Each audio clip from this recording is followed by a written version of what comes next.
Salut à tous, c'est Guillaume. Aujourd'hui on se retrouve pour une nouvelle vidéo high-tech sur la chaîne. Je vais vous présenter ma sélection des meilleurs casques gamers, ceux que je vous recommande le plus pour l'année 2025. Il y a eu pas mal de petits changements, des nouveaux modèles qui sont arrivés, des améliorations sur d'anciens modèles. Alors cette vidéo ça va se passer en 3 parties. Je vais d'abord vous expliquer les choses à bien regarder quand on veut choisir un casque en fonction de l'utilisation qu'on va en faire. Je vais vous donner aussi la liste des casques que j'ai sélectionnés et à la fin vous aurez un petit test audio pour les micros. Ceux qui achètent un casque et qui veulent une bonne qualité de micro, ça vous permettra de faire un petit comparo entre les différents modèles que je vous ai sélectionnés. Comme d'habitude, vous retrouvez les liens et les références de tous les casques que j'ai sélectionnés dans la description de la vidéo juste en bas. N'hésitez pas à aller faire un petit tour. Allez, je vous explique maintenant comment bien choisir son casque gamer, mais ce sera juste après le sponsor de la vidéo. La vidéo d'aujourd'hui est sponsorisée par CD Key Offer. C'est un site qui vous permet d'acheter des clés à des prix intéressants pour des logiciels. Et là, je vais vous parler en particulier des licences pour Windows 10, Windows 11 et Office. Vous retrouvez les liens dans la description en bas de cette vidéo et sur ce site, vous allez pouvoir acheter vos clés Windows pour environ 15 à 20 €.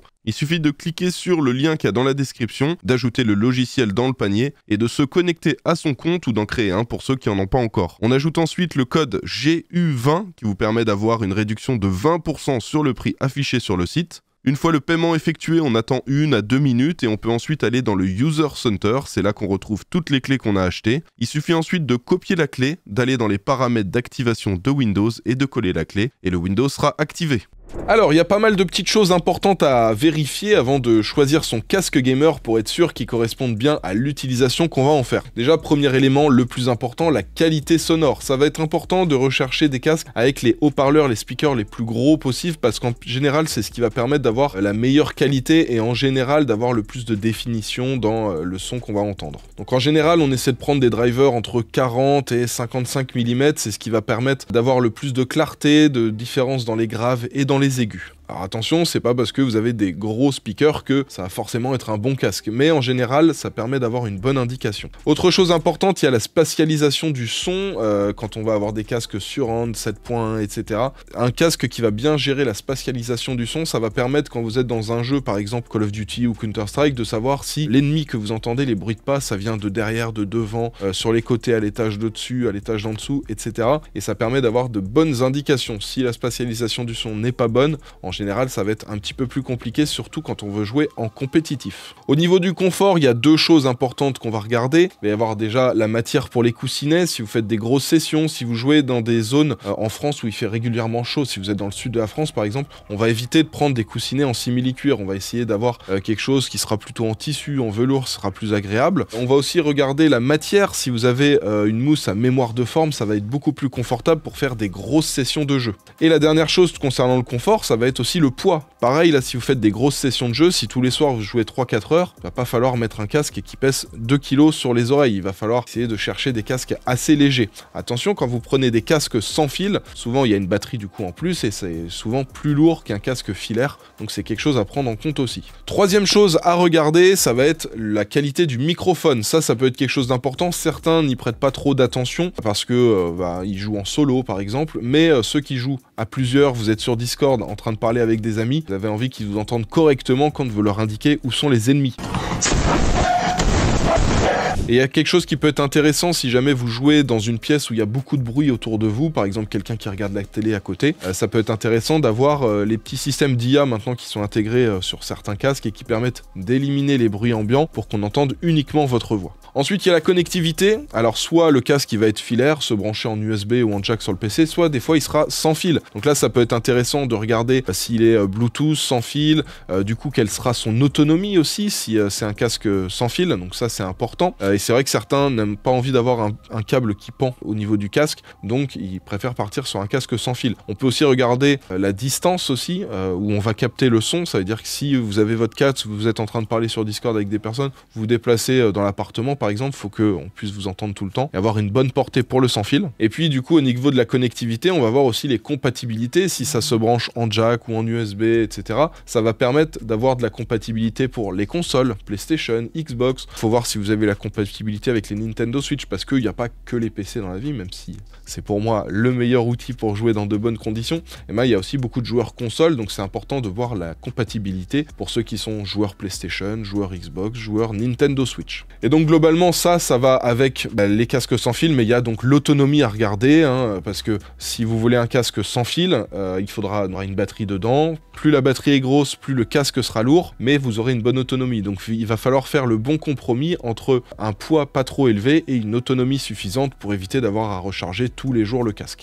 Olivier, tu vas me niquer la batterie! Alors on commence tout de suite avec le premier casque, c'est le moins cher, on va aller du moins cher jusqu'au plus cher, vous avez des petits chapitres si vous voulez avancer directement à certains modèles. Le premier c'est le Logitech G435, un casque dont je vous parle depuis pas mal d'années, ça fait 3-4 ans je crois que je le mets maintenant dans mes guides d'achat parce qu'il est vraiment super intéressant. C'est un casque qu'on retrouve en général aux alentours des 50 €, quand il y a des promotions on me retrouve même en dessous des 40 €, donc vraiment un petit prix très accessible. L'avantage de ce casque c'est que il est sans fil, vous avez une autonomie plutôt correcte, 18 heures, et il est ultra léger, ça va être les points positifs. En termes de poids on est aux alentours des 165 grammes, c'est vraiment ultra léger, vous le mettez sur les oreilles, vous l'oubliez complètement, tellement il est léger. Il est donc sans fil avec du 2,4 GHz comme je vous l'ai dit, pour le brancher directement sur le PC, mais vous pouvez l'utiliser en Bluetooth sur votre téléphone, donc ça veut dire que vous pouvez l'utiliser en casque gamer sur le PC, et puis quand vous partez prendre, je sais pas, par exemple les transports, le train, et ben vous pouvez l'utiliser en Bluetooth avec votre téléphone, ça permet d'éviter d'avoir à acheter deux casques pour les deux utilisations. Il est compatible PC, Mac, PlayStation, Nintendo Switch, mobile, mais par contre au niveau de la compatibilité Xbox, il n'y en a pas, que ce soit en Bluetooth ou avec le dongle. Donc globalement, pas mal de points positifs pour ce casque, très petit budget, c'est pour ça qu'il est vraiment super intéressant. Il y a quand même un petit défaut à noter, si vous l'utilisez en Bluetooth, il y aurait une latence de environ 150-160 millisecondes, ce qui fait que vous aurez un gros décalage de temps. Donc ça, vous pourrez l'utiliser pour écouter de la musique dans les transports, mais moi je vous recommande, si vous l'utilisez sur PC, de passer uniquement sur la version avec le dongle qui est fourni avec. On passe maintenant au deuxième casque, là aussi c'est un casque que je vous recommande depuis pas mal d'années, c'est le Fnatic React. Donc là c'est un casque qu'on retrouve aux alentours des 65 €, c'est un casque qui se branche avec un câble jack en 3,5 mm, vous avez un câble de base de 1,2 m et vous avez une rallonge de 2 mètres, donc vraiment en termes de longueur de câble ça va être très très bien, et même si c'est un casque filaire vous pourrez quand même vous balader autour du bureau etc, vu que vous aurez 3,20 m au total. Il est compatible PC, PlayStation et Xbox en le branchant sur la manette, on l'a aussi sur Switch et sur mobile si jamais vous avez une sortie jack dessus, donc c'est pas mal du tout. La qualité elle est plutôt correcte, c'est vraiment un casque qui est orienté e-sport, on a un son stéréo, donc on n'a pas des basses excessives, mais ça permet quand même d'entendre correctement les ennemis dans les jeux. Vous avez le microphone qui est détachable, et c'est un micro de plutôt bonne qualité pour un casque à ce prix-là. Le casque d'ailleurs il est assez léger, plutôt confortable, et on a un arceau rembourré avec des larges coussinets à mémoire, et ça permet d'avoir un bon maintien sur les oreilles. C'est une isolation passive et ça permet de pas trop entendre les bruits extérieurs. Globalement le casque est plutôt solide, plutôt robuste et flexible avec une armature en métal. En termes de défauts, il y en a quand même quelques-uns. Le câble de base qui sort du casque n'est pas détachable, donc ça veut dire que le jour où vous avez cassé le casque, il faudra changer le casque. Ça, c'est un petit peu dommage. Pareil, en termes de son, on n'a pas de son surround ni d'option logicielle pour ça, étant donné que c'est juste un casque qui se branche en jack. Donc la spatialisation est plutôt correcte, mais tout sera géré par la carte son de votre PC. Le casque suivant, c'est le HyperX Cloud 3. Donc c'est le successeur du HyperX Cloud 2, qui était donc déjà un excellent casque, et là on a des petites améliorations sur celui-ci. Il peut se brancher avec une prise en jack en 3,5 mm, mais on a aussi un adaptateur USB-C, USB-A qui est fourni avec. Il est compatible PC, PlayStation, Xbox, Nintendo Switch, Mac et même les mobiles si vous avez une prise en 3,5 mm. Le microphone est de plutôt bonne qualité, il est même amovible et ça permet d'avoir une bonne communication quand on est sur Discord. Pareil, en termes de confort, c'est pas mal avec les coussinets à mémoire de forme qui sont fournis dessus. On a aussi une bonne qualité audio avec les haut-parleurs en 53 mm et on a un son spatial DTS-X qui est intégré. Alors en termes de défauts, on pourra noter comme pour le précédent casque que le câble de base n'est pas détachable du casque, donc ça peut être un inconvénient si jamais il s'abîme, il faudra remplacer complètement le casque, ça c'est dommage pour la longévité du produit. Et à côté de ça, on peut noter aussi que le logiciel de chez HyperX qui est fourni, c'est HyperX Ingenuity, il est uniquement sur Windows et les fonctionnalités sont pas incroyables, donc ça pourrait être bien qu'ils améliorent un petit peu leur logiciel. Le casque suivant, c'est le Corsair HS66 35 Surround, là aussi un excellent casque pour les petits budgets, un casque qu'on retrouve aux alentours des 70 €. Donc on est sur un casque avec un câble jack 3,5 mm et avec un adaptateur USB qui est inclus, ça permet d'avoir un son 7.1 sur PC et sur Mac. Il est donc compatible PC Mac, mais aussi sur les consoles, PlayStation, Xbox, Switch et tous les périphériques qui ont une sortie prise jack en 3,5 mm. On a une bonne expérience sonore en 7.1 qui fonctionne vraiment super bien avec le mode Dolby Audio. Le casque est assez léger, les coussinets à mémoire de forme sont assez confortables en simili-cuir. On peut plier et déplier le micro et le micro est de plutôt bonne qualité. Le son il est assez clair et adapté pour un usage en visioconférence ou sur du Discord. Et on a le petit logiciel iQ de chez Corsair qui nous permet de faire des réglages d'équaliseur sur le casque. Il y a quand même certains petits défauts qu'on peut noter sur ce casque. Le son surround, il est disponible uniquement quand on utilise l'adaptateur USB. Donc ça veut dire que sur la manette ou sur un mobile, on aura de la stéréo classique. Pareil, on n'a pas d'option sans fil, donc ça reste un casque filaire, ni de Bluetooth ni de sans fil. Et on a aussi un câble qui est fixé au casque et qui est non amovible. Le jour où on casse le câble, il faudra changer le casque aussi. Le casque suivant, c'est le Logitech G Pro X. Alors il y a des nouvelles versions qui sont sorties. Moi, je vous parle du G Pro X classique, qui est vraiment excellent. Donc c'est un casque filaire en jack 3,5 mm et avec une carte son USB qui est fournie avec pour brancher directement sur PC. Ça permet d'avoir le traitement Blue Voice et le DTS 7.1. Donc ça, très important. Je vous recommande fortement de brancher le casque justement avec cet adaptateur fourni avec. Il est compatible PC en le branchant avec l'USB ou le câble jack. On a la compatibilité PlayStation, Xbox, Nintendo Switch ou même mobile si jamais vous le branchez avec un câble 3,5 mm. C'est un casque qui a pas mal baissé de prix. Maintenant, on le retrouve aux alentours des 90 € et quand vous avez des promotions, des Black Friday, on peut vraiment le retrouver beaucoup moins cher aux alentours des 60-70 €. On a un design robuste, confortable avec un arceau en acier et des larges coussinets à mousse. Un des gros points forts pour le coup sur ce casque, c'est le micro. Alors vous ferez bien attention parce que là c'est la version filaire qui a un micro d'excellente qualité. Si vous passez sur la version sans fil, le micro est de bien moins bonne qualité. Donc si le micro c'est quelque chose d'important pour vous, je vous recommande de plutôt prendre la version filaire. On a donc la technologie Blue Voice qui est intégrée, qui permet d'avoir une excellente qualité. Et on a pas mal d'options de personnalisation audio avec le logiciel Logitech G Hub.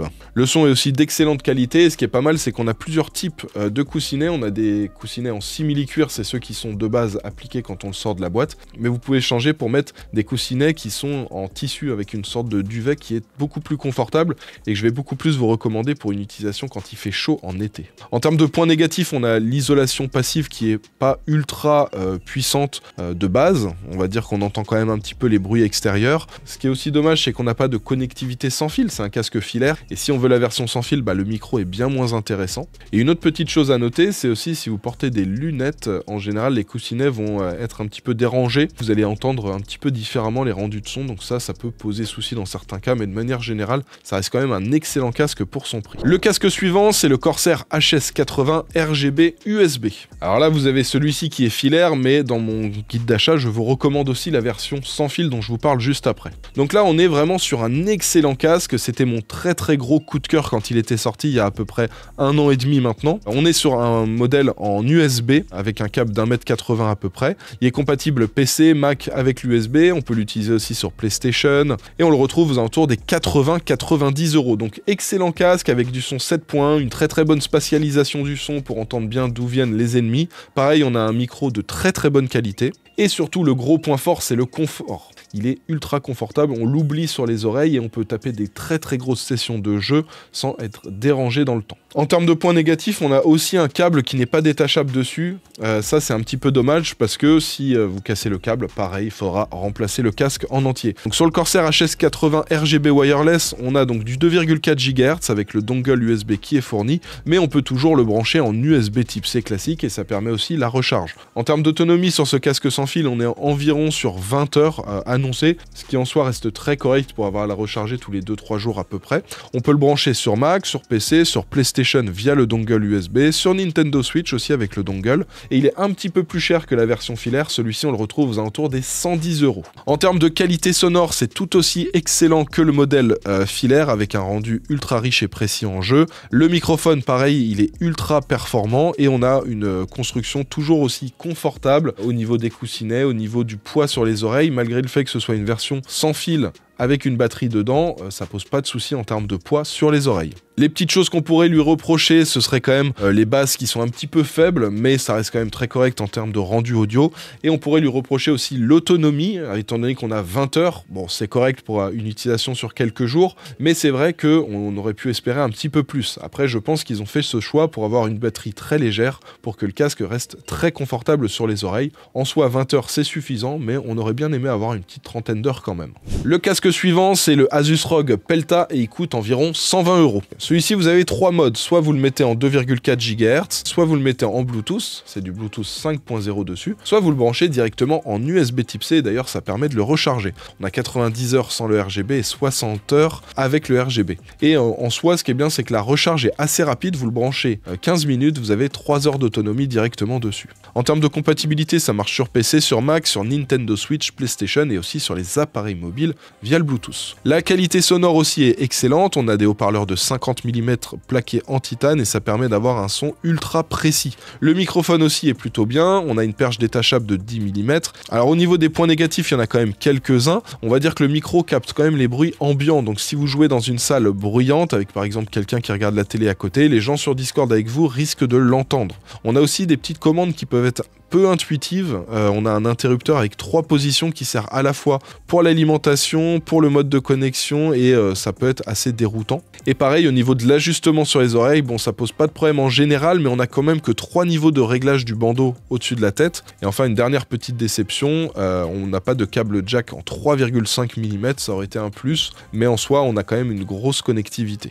Le casque suivant que je vous recommande, c'est le SteelSeries Arctis Nova 7. Donc celui-ci on le retrouve aux alentours des 150 €, là on arrive quand même dans des sacrés gros budgets. Là celui-ci il est sans fil en 2,4 GHz avec le dongle USB-C qui est fourni avec, qui est multiplateforme d'ailleurs, et on a aussi du sans fil avec le Bluetooth 5.0, sachant qu'on peut utiliser en simultané les deux, ça veut dire que vous pouvez utiliser le casque avec le dongle sur votre PC, et si le casque en même temps il peut être branché à votre téléphone en Bluetooth, pendant que vous êtes en train de jouer, vous pouvez décrocher un appel et répondre en même temps, vous avez les deux. En termes d'autonomie, il nous annonce environ 38 heures, en global, en réel, on va dire qu'on est plutôt à 4-5 heures de moins, mais on a une charge assez rapide avec l'USB type C, on recharge en 15 minutes pour 6 heures de jeu supplémentaire. En termes de compatibilité, on est compatible PC, Mac, PlayStation, Nintendo Switch, mobile via l'USB-C ou le Bluetooth, des coussinets Airweave qui sont respirants, donc pas mal du tout pour les longues sessions et aussi pour une utilisation quand il fait assez chaud. L'autonomie est plutôt bonne, le son il est équilibré et immersif avec des basses mises en avant, on a un petit equalizer qu'on va pouvoir gérer via le logiciel proposé par SteelSeries,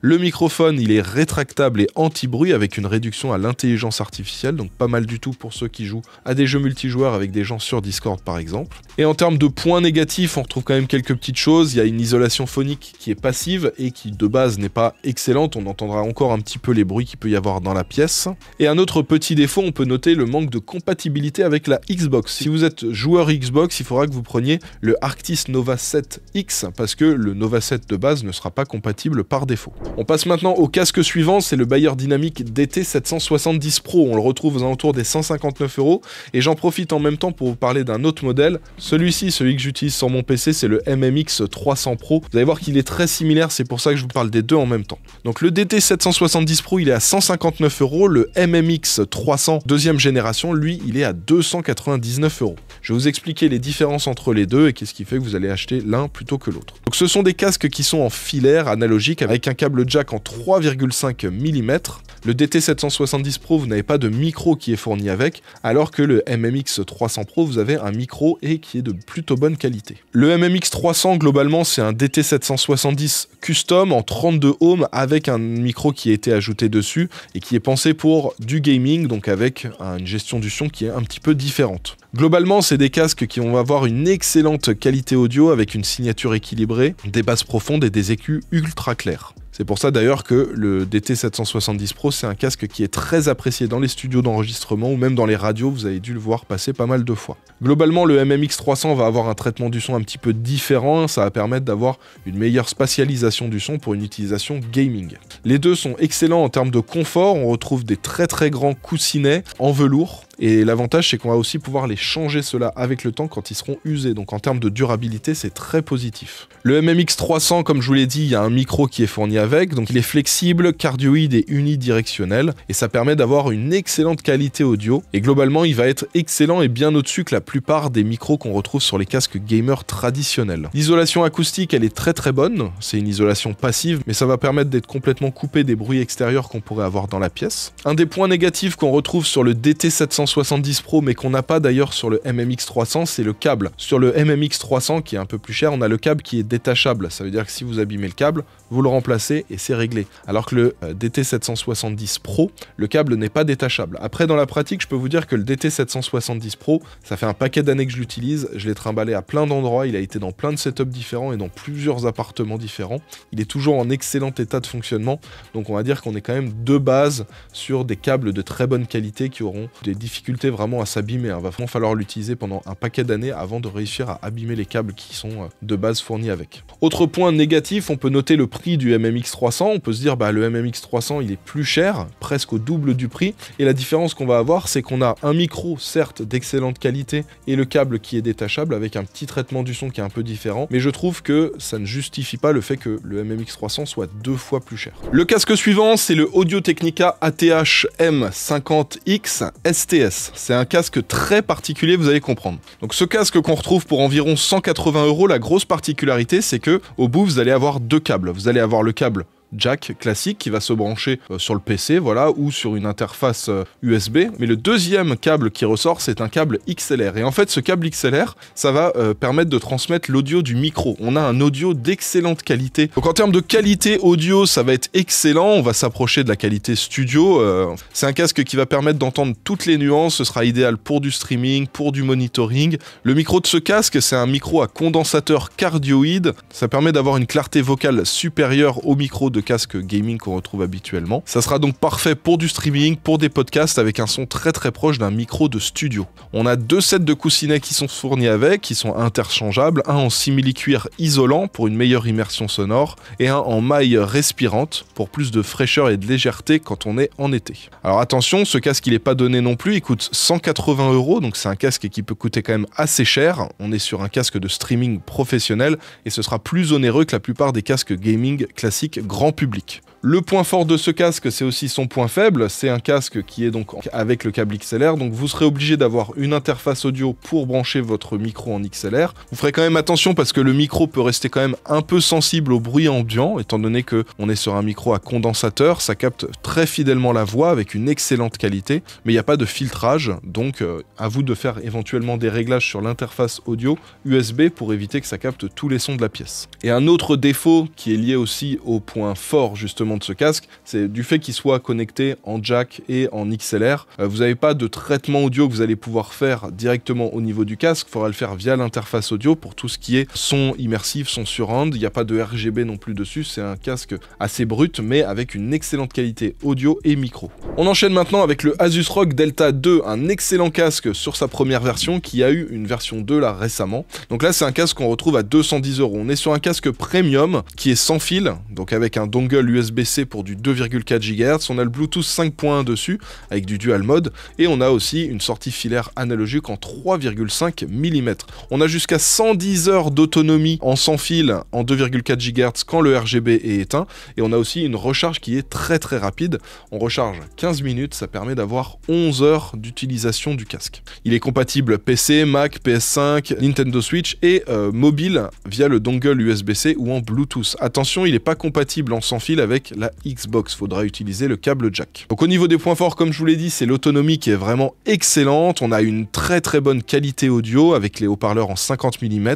Ça permettra d'avoir un son immersif et ultra précis. Le rendu spatial, il est aussi très très bon sur la PS5 avec une exploitation optimale de l'audio 3D. Le microphone, ce qui est bien, c'est qu'on peut le détacher si on l'utilise pas, mais si vous l'utilisez, sachez que vous aurez aussi une excellente qualité audio, vous l'entendrez un petit peu plus tard dans la vidéo. Le casque, malgré son autonomie excellente, il reste quand même plutôt léger, on est sur 318 grammes, ce qui reste quand même très correct. Et on a aussi, en termes de confort, deux types de coussinets qui sont fournis, les coussinets en simili-cuir qui sont isolants et ceux qui sont en tissu respirant. C'est ce qu'on retrouvait déjà sur le Rogue Delta 1 et qui était un de ses gros points forts, on le retrouve sur le modèle numéro 2. En termes de points négatifs, on retrouve bien sûr le prix qui est très élevé, 210 €, ce sera pas à la portée de tout le monde, ça permet d'avoir un casque excellent mais à un prix très élevé. Et un autre point négatif, c'est le fait que pour les utilisateurs Xbox, il faudra passer par le câble jack pour pouvoir l'utiliser sur Xbox, il n'y a pas de version sans fil disponible. Et on termine maintenant avec le dernier casque du classement, c'est le plus cher, il est aux alentours des 400 €, on est à 379 € actuellement, c'est le Astro A50X Lightspeed. 5e génération, le Gen 5, c'est le tout dernier qui est sorti, qui va se poser sur la base pour être rechargé. Ça va permettre de communiquer en 2,4 GHz en utilisant justement ce dock qui se branche en USB Type C sur les consoles, donc Xbox, Series S, Series X, PlayStation, PC, etc. On a donc les 3 plateformes et vous allez brancher cette base sur votre PlayStation, votre Xbox, votre PC, vous pouvez les brancher simultanément sur vos 3 plateformes et ensuite vous allez avoir un petit bouton qui va vous permettre de switcher entre la sortie Xbox, la sortie PlayStation ou la sortie PC. On a une autonomie plutôt correcte, 24 heures, ce qui sera largement suffisant étant donné que dès qu'on arrête d'utiliser le casque, on le repose sur la base et il se remet à recharger. Et ça va être ça en gros le gros point positif de ce casque, c'est qu'on va pouvoir brancher sa Xbox, sa PlayStation, son PC dessus et ensuite on va avoir un seul et même casque pour gérer l'audio sur l'ensemble. La qualité audio elle est excellente, on a aussi de l'audio 24 bits non compressé via la technologie Lightspeed, ça permet d'avoir un son haute fidélité sans latence et la stabilité de connexion et la portée aussi sont excellentes. Le micro il est rabattable et on a une excellente qualité dessus, il y a une capsule en 48 kHz de haute résolution qui permet de capter la voix avec une excellente clarté. En termes de confort aussi c'est excellent, c'est similaire au Astro des générations précédentes, avec du métal, des matériaux haut de gamme, des coussinets en mousse à mémoire respirant, donc en termes de confort et de qualité de fabrication c'est aussi excellent. Le point négatif, vous l'avez compris dès que j'ai commencé à vous en parler, c'est qu'on est sur un casque à presque 400 €, donc bien sûr on est sur un tarif très élevé qui sera accessible à très peu de personnes malheureusement. Je vous conseille quand même d'attendre les Black Friday parce qu'on a souvent le Astro A50 qui est en promotion. Alors on n'a pas encore eu la dernière version, le Gen 5 en promotion, mais peut-être que pour les Black Friday de l'année 2025, on commencera à avoir des petites promotions intéressantes dessus. Un autre point négatif qu'on va trouver à ce casque, c'est que malgré le fait que ce soit un casque sans fil, on n'a pas de Bluetooth dessus. En fait, ça va vraiment pas être fait pour une utilisation nomade. Vous allez le connecter à vos consoles, à vos PC, et ensuite vous allez avoir un casque sans fil, ok, mais vous n'allez pas pouvoir l'utiliser en extérieur. Il est fait pour fonctionner avec la base, et donc c'est pour une utilisation chez soi, dans son setup. Et voilà globalement pour l'ensemble des casques que j'avais à vous présenter. Alors dites-moi ce que vous en pensez dans les commentaires, dites-moi ce que vous utilisez actuellement, et si vous avez envie de changer, lequel vous allez prendre. Et je vous laisse tout de suite avec le test complet des micros pour que vous puissiez entendre la qualité des micros de chacun des casques que je vous ai présentés. Allez, c'est parti. Un robot ne peut porter atteinte à un être humain, ni restant passif, laisser cet être humain exposé au danger. Un robot doit obéir aux ordres donnés par les êtres humains, sauf si de tels ordres entrent en contradiction avec la première loi. Un robot doit protéger son existence dans la mesure où cette protection n'entre pas en contradiction avec la première ou la deuxième loi. Un robot ne peut porter atteinte à un être humain, ni restant passif, laisser cet être humain exposé au danger. Un robot doit obéir aux ordres donnés par les êtres humains, sauf si de tels ordres entrent en contradiction avec la première loi. Un robot doit protéger son existence dans la mesure où cette protection n'entre pas en contradiction avec la première ou la deuxième loi. Un robot ne peut porter atteinte à un être humain, ni restant passif, laisser cet être humain exposé au danger. Un robot doit obéir aux ordres donnés par les êtres humains, sauf si de tels ordres entrent en contradiction avec la première loi. Un robot doit protéger son existence dans la mesure où cette protection n'entre pas en contradiction avec la première ou la deuxième loi. Un robot ne peut porter atteinte à un être humain, ni restant passif, laisser cet être humain exposé au danger. Un robot doit obéir aux ordres donnés par les êtres humains, sauf si de tels ordres entrent en contradiction avec la première loi. Un robot doit protéger son existence dans la mesure où cette protection n'entre pas en contradiction avec la première ou la deuxième loi. Un robot ne peut porter atteinte à un être humain, ni restant passif, laisser cet être humain exposé au danger. Un robot doit obéir aux ordres donnés par les êtres humains, sauf si de tels ordres entrent en contradiction avec la première loi. Un robot doit protéger son existence dans la mesure où cette protection n'entre pas en contradiction avec la première ou la deuxième loi. Un robot ne peut porter atteinte à un être humain, ni restant passif, laisser cet être humain exposé au danger. Un robot robot doit obéir aux ordres donnés par les êtres humains, sauf si de tels ordres entrent en contradiction avec la première loi. Un robot doit protéger son existence dans la mesure où cette protection n'entre pas en contradiction avec la première ou la deuxième loi. Un robot ne peut porter atteinte à un être humain ni restant passif, laisser cet être humain exposé au danger. Un robot doit obéir aux ordres donnés par les êtres humains, sauf si de tels ordres entrent en contradiction avec la première loi. Un robot doit protéger son existence dans la mesure où cette protection n'entre pas en contradiction avec la première ou la deuxième loi. Un robot ne peut porter atteinte à un être humain, ni restant passif, laisser cet être humain exposé au danger. Un robot doit obéir aux ordres donnés par les êtres humains, sauf si de tels ordres entrent en contradiction avec la première loi. Un robot doit protéger son existence dans la mesure où cette protection n'entre pas en contradiction avec la première ou la deuxième loi.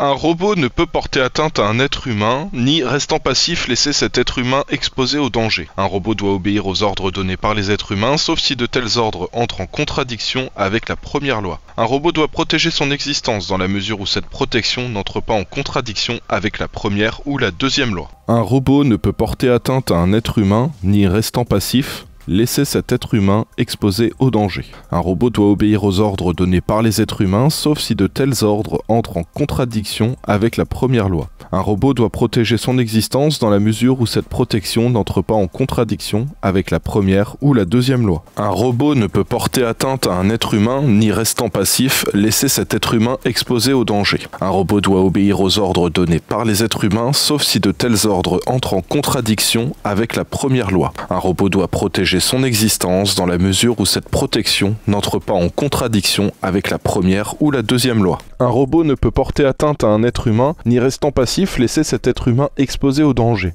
Un robot doit obéir aux ordres donnés par les êtres humains, sauf si de tels ordres entrent en contradiction avec la première loi. Un robot doit protéger son existence dans la mesure où cette protection n'entre pas en contradiction avec la première ou la deuxième loi. Un robot ne peut porter atteinte à un être humain, ni restant passif, laisser cet être humain exposé au danger. Un robot doit obéir aux ordres donnés par les êtres humains, sauf si de tels ordres entrent en contradiction avec la première loi. Un robot doit protéger son existence dans la mesure où cette protection n'entre pas en contradiction avec la première ou la deuxième loi.